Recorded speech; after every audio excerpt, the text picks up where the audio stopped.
how do we delineate between what becomes the priority and what becomes secondary? So here's a great place to start. Remember what you believe about sin. If you believe that sin means that people have a clouded perspective and that even Christians have at least a partially clouded perspective, then nobody should expect it to be quite so clear about whatever you're going to do in terms of public policy. And so we have to be honest about the fact that we just don't see all that clearly.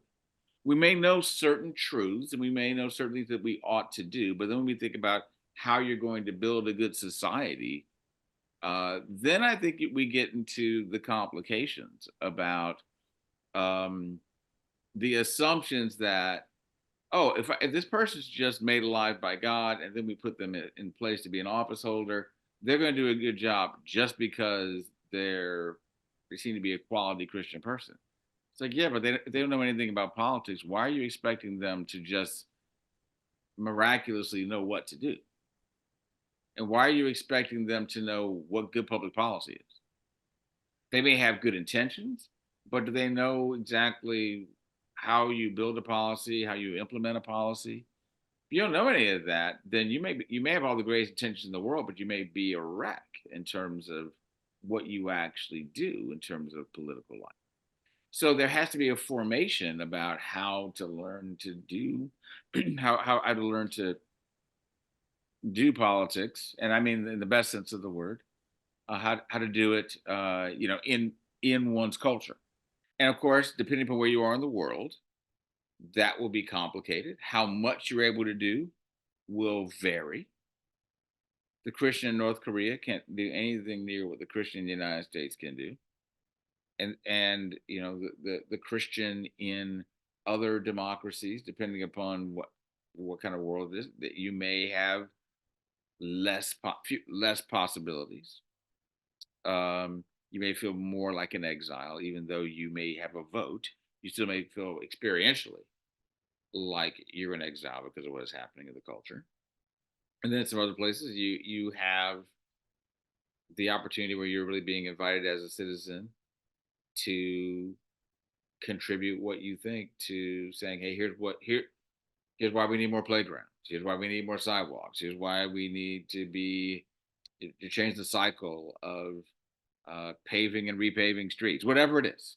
So it's going to vary because of context, and it's going to be complicated because we're not realized in our vision. We don't have an eschatological vision. In other words, what I mean is, we may have let's say you've written a book on eschatology and you feel like you've got a good articulation of what's going on. Great. Knowing that doesn't mean that your actual person has been completely sanctified and now you're inhabiting this realized humanity that comes with the eschaton, and therefore you see, perceive, and act in that way. And the thing is that we all know that. And so we need to temper our expectations. And one of the ways we temper our expectations is by understanding that the point of politics is not for politics to be everything. The point of politics is for it to be one of the ways that we're trying to think about what kind of community we're going to build, and how is this community are we going to try to create possibilities for flourishing for people, and in what ways do you think about what policies you need to pursue for that, and how you do that in a world where everybody does not see things the same way you do, where on the one hand even the Christians don't all see things the same way, and then on top of that there are people who aren't Christian who have different ways of thinking about things, where there may be overlap but where there's difference, and you have to navigate that complex pluralistic reality. The fact of navigating that, the fact of that complication, doesn't mean you have nothing to do. The options aren't easy victory or just check out. No, it's kind of like life itself. It's complicated and we keep navigating things. And sometimes we have these great moments of flourishing and everything's awesome. There are other times you might feel like you're on this carousel that just keeps going round and round and round, doesn't go anywhere. At times you might feel like things are going backward. At times you might feel like you're stuck. Welcome to the world between Genesis 3 and Revelation 21. Don't be surprised. what, But don't be surprised doesn't mean be cynical. It means just have a perspective about thinking about, well, what is the possibility here? Earlier, I suggested that if politics is a way of thinking about loving your neighbor at a larger scale, but whatever those expressions are penultimate, then I'm thinking about how can I make it a little bit better? what And maybe role occasionally some policy may give you the opportunity to make it a lot better. But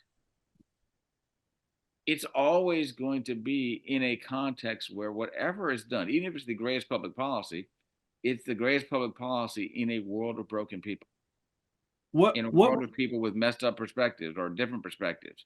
And so it's just not going to just make everything nice and easy.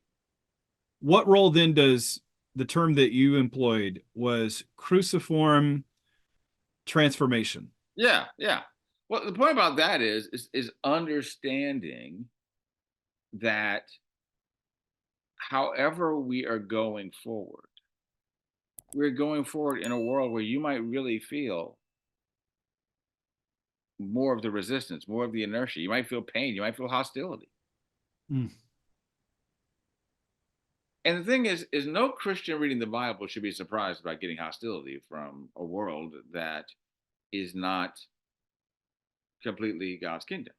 You know, Jesus has come, he's been resurrected, so the kingdom that it's established, but it's not consummated. So now and not yet. So because we're in that reality, then sometimes people are going to find themselves living in situations like in First Peter, where what it suggests is that it's likely that no matter what some of you do, people are still going to mistreat you. And it has nothing to do with whether you were honoring the king or whether you were an upright person. It's because people are just finding reasons to think that you're the problem. Hmm. And then they will act like it. Or they will use their power when you have less power. And you will experience that. So sometimes people will experience that. And in those moments, um, that's what I mean by cruciform transformation is that while you're trying to live with faithfulness, you're experiencing Suffering, suffering and things that may feel like loss, may be loss. but you keep going. Exactly. You keep going. Not, Exactly.